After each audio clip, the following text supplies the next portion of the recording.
High everyone, welcome to my YouTube channel Pathak Bari. So আজকে আমি আলোচনা করব তোমাদের সপ্তম শ্রেণীর ষান্মাসিক সামষ্টিক মূল্যায়ন যে মূল্যায়নটা হবে সেই 2024 সালের বিষয় বিজ্ঞান অ্যাসাইনমেন্ট নমুনা 2। সো আজকে আমি অ্যাসাইনমেন্ট নমুনা 2টা নিয়ে এই যে নমুনা এটা নিয়ে আলোচনা করব।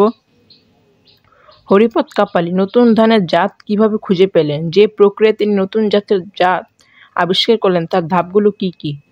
সো এটা হচ্ছে অ্যাসাইনমেন্টের প্রশ্ন। এবং এই যে আমি এই ভিডিওটা বানাচ্ছি, যদি তোমাদের একটু উপকৃত মনে হয় তোমরা অবশ্যই আমার চ্যানেলটি সাবস্ক্রাইব করবা এবং পাশে থাকা বেল আইকনটি প্রেস করে দিবা। সো এই যে কাজের নমুনা উত্তরটা আমরা দেখি।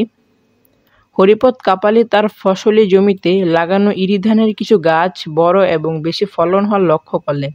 তিনি এ ধানগুলো অন্য ধানের সাথে না মিশিয়ে আলাদাভাবে বীজ বপন করে উচ্চ ফলনশীল কি না পরীক্ষা করলেন। পরীক্ষায় প্রাপ্ত ফলাফল দেখা গেল ধানগুলো আকারে বেশ বড় এবং ফলন বেশি হয়। এ ফলাফলে তিনি একটি উচ্চ ফলনশীল ধানের জাতের ধারণা পেলেন। বৈজ্ঞানিক অনুসন্ধান প্রক্রিয়াটি অনুসন্ধানের মাধ্যমে হরিপদ কাপালি নতুন উচ্চ ফলনশীল ধানের জাত খুঁজে পেলেন। নতুন ধানের জাত আবিষ্কারে তার অনুসরণের ধাপগুলো হলো পর্যবেক্ষণ, প্রশ্নকরণ ও সম্ভাব্য ব্যাখ্যা করানো, পরীক্ষণ, ফলাফল বিশ্লেষণ এবং সিদ্ধান্ত গ্রহণ।